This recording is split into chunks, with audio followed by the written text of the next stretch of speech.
Hello and welcome to Inside Iona, our final episode of Season 2. I'm Kyle Byrne. And I'm Chrissy Bookie. Here's a look at what's happening inside Iona. The Iona community raised over $62,000 for cancer research. Iona College President and First Lady established a new scholarship. It was spring weekend at Iona and Maral Kathwari has an exclusive interview. Anthony Carlo has our IC Gale Sports Report and Cassie Lina has the Entertainment Spotlight. All this and more in this episode of Inside Iona.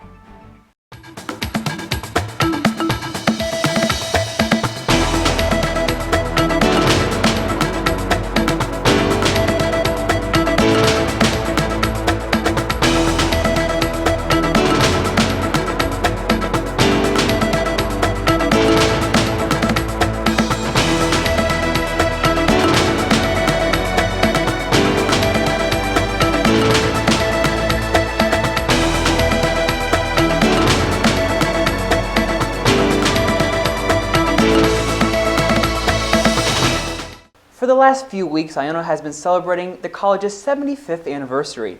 It started April 9th with an opening kickoff ceremony in the Mulcahy Gym. Students carried placards marking every year since the college's founding. Faculty, students, and alumni spoke about what Iona means to them. So today we're really kicking off Heritage Week, and we're kicking off the celebration of the 75th year, which we're going to be celebrating all year. And we wanted to get expressions from various constituents of the college. So we saw the dancers, and we heard from the instrumentalists, the pipers, and we had the music and ministry choir, and we had Burton Kinney and his brother Blake perform, and all those different performers and different reflectors from various classes, just to speak about the totality of what the Iona experience is. And I think what we heard is that Iona is a very, very special place, and that we're all blessed to be here and to share in the great heritage of scholarship and service of the college. Should force be used to protect human rights abroad? That was a topic of debate on April 9th in the Aragoni Center. Two teams were comprised of Iona students joined by Cambridge University students. The Cambridge Union Debate Team is the oldest continuously running debating society in the world. The event was part of Iona's 75th anniversary celebration. So we've been in America for about 2.5 weeks. We've been to 8 different colleges. This is the 9th debate we've done. So basically we just kind of rocked up, didn't have anything prepared, and we prepared this afternoon. Normally we get 15 minutes before a debate, so just even having a couple of hours was kind of a luxury. So yeah, we sort of prepped a case, and here we are. However, simply, this is not a justification. On that point? No, thank you. This is not a justification for standing idly by whilst entire ethnic groups are being put into mass graves. What are my feelings on debating against one of the most well-known debating society in the world? Pretty nervous, actually quite terrified, but I'm really excited at the opportunity for an intercultural exchange. It's really nice to meet people your age with the same, values and goals that you do. And to be able to share that with one another, it's a really exciting experience. My team's been great, and we've gotten along with the Cambridge people just fine. I have 4 new friends, so I'm really excited to share in this opportunity. On April 16th and 17th, the Iona College Dance Ensemble had its annual spring performance in the Christopher J. Murphy Auditorium. This performance was dedicated to the late Catherine Mapp to honor her legacy. The opening piece, titled Return to a Meadow, a dance in 4 parts, was choreographed by Catherine Theron, the current director of the dance ensemble. Throughout the rest of the performance, there were pieces recreated from the choreography of Catherine Mapp by the dance ensemble as well as alumni. As for myself, being a member of the Iona College Dance Ensemble this year was a true honor. ICTV spoke with Catherine Theron and her students about their beautiful performance. So this season, we are honoring the legacy of Professor Catherine Mapp, who founded the Iona College Dance Ensemble and who has led this ensemble for many, many years with great integrity and enthusiasm. And she has led dancers to find a new sense of themselves and a new way of expressing themselves through movement. I think the biggest challenge was trying to learn the dances as a group based on a DVD. We had to use a DVD to see what the previous year had done. And basically when it shot in reverse. So you have to learn all the steps in reverse and then put them in the right order. And then not only that, it was really hard to make it your own because it was already a piece that's done. And so you're trying to add your own emotion to it without copying what the person before you did exactly. Well, you know, as a class, we started at the beginning of this semester and we really put a lot into what we are presenting to the audience. We've worked very hard. We've, you know, worked a lot of hours, and we really put something into these dances that really show emotion and really tell a story. And we're very excited, and I know I'm very excited to show off what we have put together and kind of share a little piece of our world with the audience. According to a recent campus press release, President Nair and his wife Kelly Nair have pledged a $100,000 gift to establish the Nair Family Endowed Scholarship Fund. It's for students and to underwrite annual faculty awards. This is part of Iona's fundraising initiative called the Iona Forever campaign. It's designed to raise funds for student scholarships, endowed professorships, and campus buildings. The campaign went public last month. ICTV sat down with Iona's First Lady and asked why she and her husband established the family scholarship. Srishti Gadril is a senior at Iona College. She's an above-average student who cannot afford the cost of college on her own, so she works multiple jobs to pay off her loans. So this summer I had 3 jobs. I tutored, I waitressed, and I interned 38 hours a week. And her time is limited for these jobs. Srishti is a student campus minister, a 15-hour-a-week responsibility. Plus, she's in a sorority. It's stressful for her. She has barely any time to sleep and study. It is really stressful, especially this semester. I feel like I do everything but study. So what I usually do is like my commute from here to my internship is half an hour, so I try to like write a paragraph or essay or something like that, and I literally sleep like 3 to 4 hours a day. Iona College recognizes the financial burden of the cost of college. Speaking at a town hall meeting to students, Iona President Dr. Joseph Nair said the school's priority is to lower the cost of tuition and raise the amount of scholarships. That for 4 consecutive years, the college has decreased the tuition increases, curbed tuition increases, and raised the level of scholarship funding. This year, we gave away $45 million in scholarships. To further assist students, the president and his wife recently announced the Nair Family Endowed Scholarship Fund. They've pledged $100,000 as part of Iona's Forever campaign. It's for student scholarships, endowed professorships, and campus buildings. ICTV sat down with Iona's First Lady and asked why her and her husband created the scholarship. Since arriving at Iona 4 years ago, one of Joe's primary focuses has been college affordability, and one reason that we want to start this scholarship is to help make college more affordable for students. As difficult as it is for Srishti now paying for school on her own, she sees an added benefit. She told me that she spends 80 hours a week between school and work, and she's looking forward to graduation and her first full-time job, only working 40 hours a week. For ICTV News, I'm Kyle Byrne. Every year in April, Iona participates in an annual event known as Light It Up Blue. It celebrates World Autism Awareness Day. Back in 2007, the United Nations adopted April 2nd as the day to shine a bright light on autism as a growing global health crisis. Autism is one of 3 health issues to be recognized with its own day by the United Nations. The Iona community gathered on campus to celebrate and give a voice to people with autism. The Edmund Rice Society, along with various other student organizations on campus, are sponsoring a autism awareness event for National Autism Awareness Month. It's called Light It Up Blue. We are having a walk on campus to support and raise funds for autism awareness. Proceeds are going to Autism Speaks, a national organization. We also have a couple representatives from the Best Buddies program here at school. They're here to join the students and raise some money and funds for a great cause. Now here's Anthony Carlo with his last IC Gale Sports Report. Hello and welcome everybody to your Iona Gale Sports Report. I'm Anthony Carlo. The Iona College men's baseball team has had a bit of a skid of late, losing its 6th straight contest. In Jamaica, Queens, the Gales took on St. John's, hoping to get back on track after a clobbering at the hands of Lehigh 11-1. On the bump for Iona was junior Max Bruckner, and the Gales would get him the support he needed early on, leading 3-1 after 3 innings. The Red Storm struck in the 4th, knotting the game up at 3 off of Bruckner. He tossed 4 innings, giving up 3 runs on 8 hits. Giuliano scored the go-ahead run in the 7th on a a wild pitch, and the Gales, looking like they had this one in the bag, would see St. John's walk off in the bottom of the ninth with a win. After tying the game back up, a sac fly from DH Anthony Brocado played the winning run, dropping Iona to 7-11, and next to last place in the MAC. Right-handed pitcher John Didino took the loss, appearing in the ninth inning.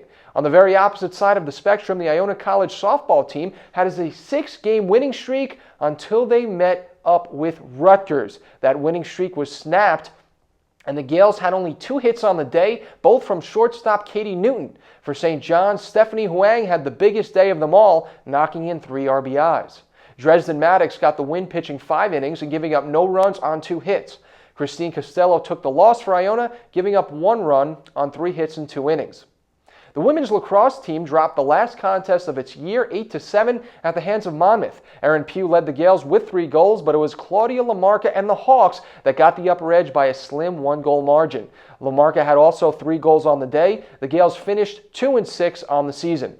And it's time for me to finish as well. Thank you once again for tuning into the Iona College Gales Sports Report. I will see you next time. Thanks, Anthony. On May 6th, there was a ribbon-cutting ceremony for 3 new science labs in Cornelia Hall. The labs will house astrology, biology, and chemistry. Also on May 6th, there was a groundbreaking ceremony for the new dorm on North Avenue. And then here we are today, 75 years later, at the dawn of our 75th year, cutting the ribbon on new labs in the very same building. So it's appropriate and it's wonderful, and I think it speaks volumes about this college's dedication and recognition that the sciences play a critical role in a liberal arts education. Iona made a commitment to our students, and that was to provide higher quality and more housing options to help improve student life. This is that commitment. I'm grateful the students helped design the building. This is your college, this is your building. And it also helps the community, because on the first floor of the building will be restaurants and retail space. So we're going to have food service come back to this location, and that's open to the entire community, just like our former diner was open to the community. On April 18th, Iona held its 2nd annual Relay for Life, sponsored by the American Cancer Society. The event started at 5 p.m. and ended at 5 a.m. with over 500 participants and 37 teams. The Colleges Against Cancer Committee was in charge of handling the event and also organized activities throughout the night. One event that everyone looked forward to the most was the hair cutting at midnight. Brave students lined up to cut off 8 inches or more and donated it to an organization that helps make wigs for cancer patients who have lost their hair. Iona's Relay for Life raised over $62,000, almost double the amount raised last year. So tonight is Iona's 2nd annual Relay for Life. Right now it's about 9 o'clock at night almost, and we are $500 away from raising $50,000. So it's really, really awesome. We finished our survivor ceremony, so we invited survivors to speak and to read a poem and just to celebrate all of their accomplishments and milestones. After that, we started with our student performers. Different clubs and organizations made teams. We have 37 teams, and all of those teams have fundraisers individually. So people are selling different snacks and foods and playing different games and charging money for it, so that all the money will go to our Relay for Life to hopefully hit our goal. So it's been really, really awesome. The entire Iona community has really come together, and as a school, to support each other, to raise all the money and awareness, and it's been really, really awesome to be part of. Yeah, it's really great to see like the Iona community come together and relay for those that can't relay all night. It's just been very inspirational watching everybody come together. So, April 18th was Accepted Students Day at the college. We welcomed the class of 2019. The college offered a tour of campus, chances to meet faculty and current students, and even got a one-on-one financial aid consultation. The energy that was brought to campus that morning was so positive. You could see the excitement from smiles and laughters of the students. Again, welcome class of 2019. I chose to come to Iona because being from Connecticut, Iona is far enough away from home that my family can't visit me, but it's close enough to home that I can go back to my family anytime I want, and it's really close to the city, so there's a lot of great opportunities for me there. I thought it was a nice school. I looked up the campus and stuff, and I watched them once in a basketball game. They were playing BYU, and I was like, yo, they have really cool uniforms. So I was like, I want that team to win. At the end of April, the Iona College Theater Ensemble performed Tennessee Williams's The Glass Menagerie. The Iona College Theater Ensemble was directed by Professor Thomas Donorama and performed by 2 casts of 4 talented students. The characters are based on Williams himself, his mother, and sister Laura. An aging Southern mother yearns for a better life for her children.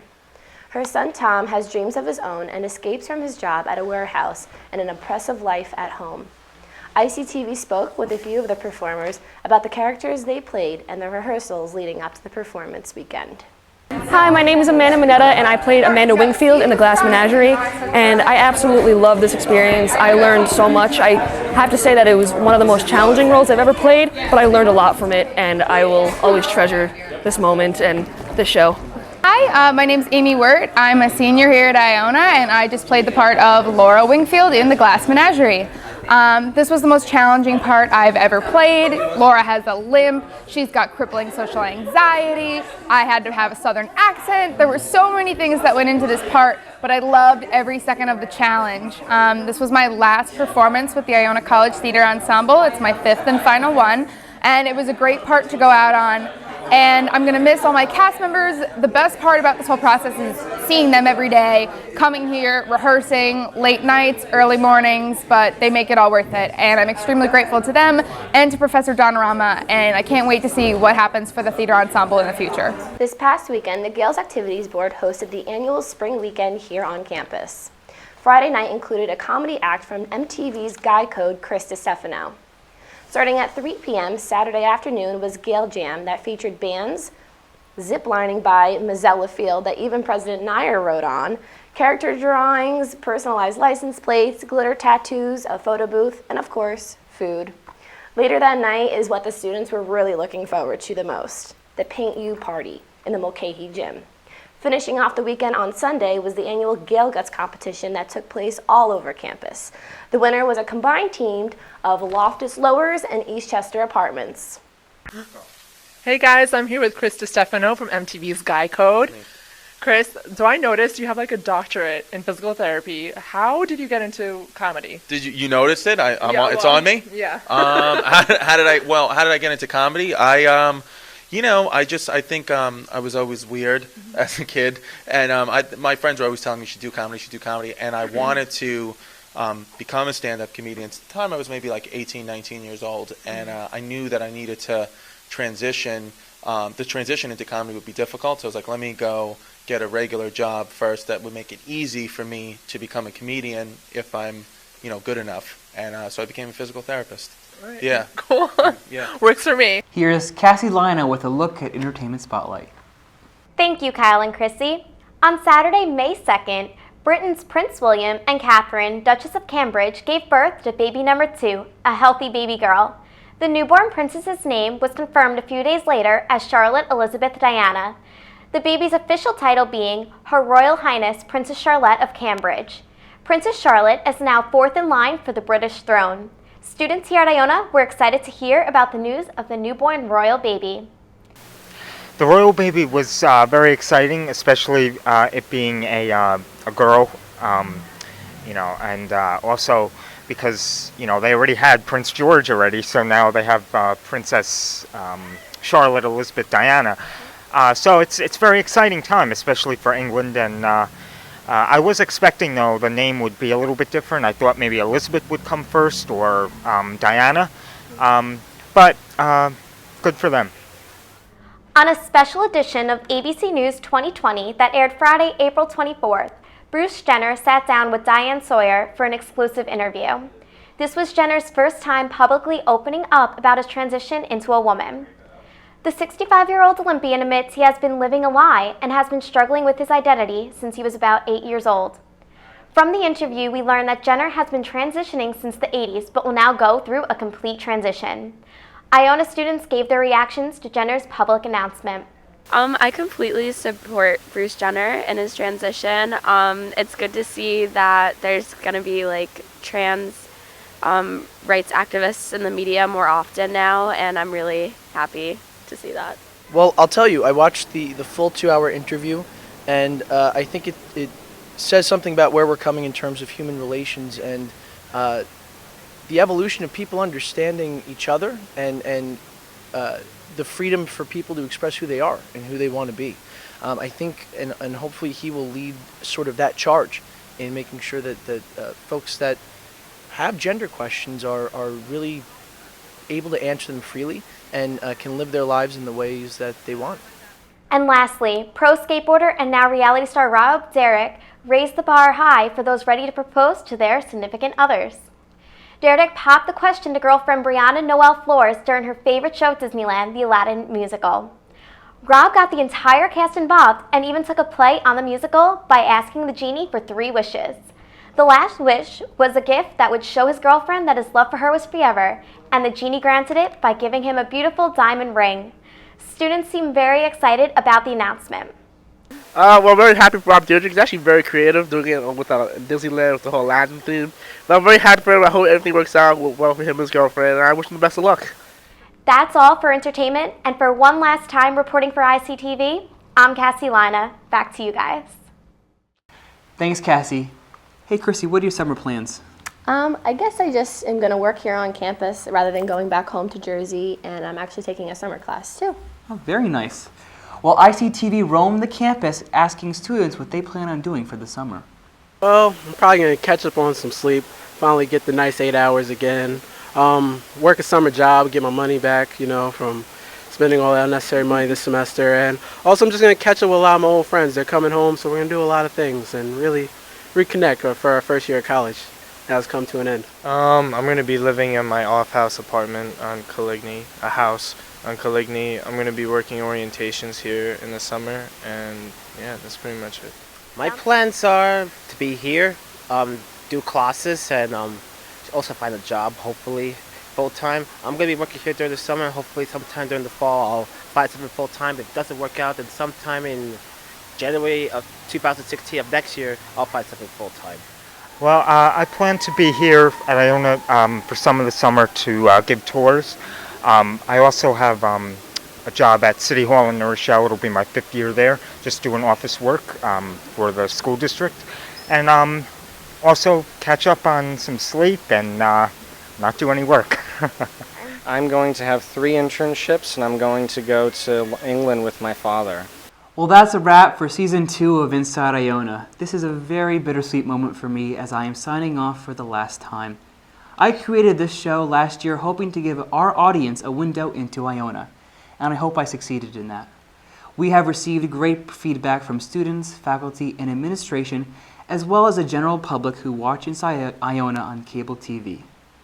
As for me, when I graduate, I'll be moving to La Plata, Argentina to teach English and to develop a TV and radio station at a private high school. I'm passing the torch to you, Chrissy, as the new president of ICTV and lead anchor of Inside Iona. It has been such a pleasure working with you. You have so much talent, and I know you're going to do amazing things in the future. And I remember working on our first story together, which was the opening of East Hall. Mm-hmm. I'm so blessed to call you my friend, and thank you for everything you've done. Mm-hmm. I'd also like to bring 2 very special people who have inspired, guided, and supported us in ICTV. These are our faculty advisors, Nadine Cosby and Michael Witch. Thank you for everything you've done. Hello. Well, signing off for the last time, I'm Kyle Byrne. And I'm Chrissy Bookie. Thanks so much to the Digital Production Workshop for helping us record these last segments of Inside Iona. You can watch all of our shows this season on YouTube and cable TV. I'll see you here in September for Season 3 of Inside Iona.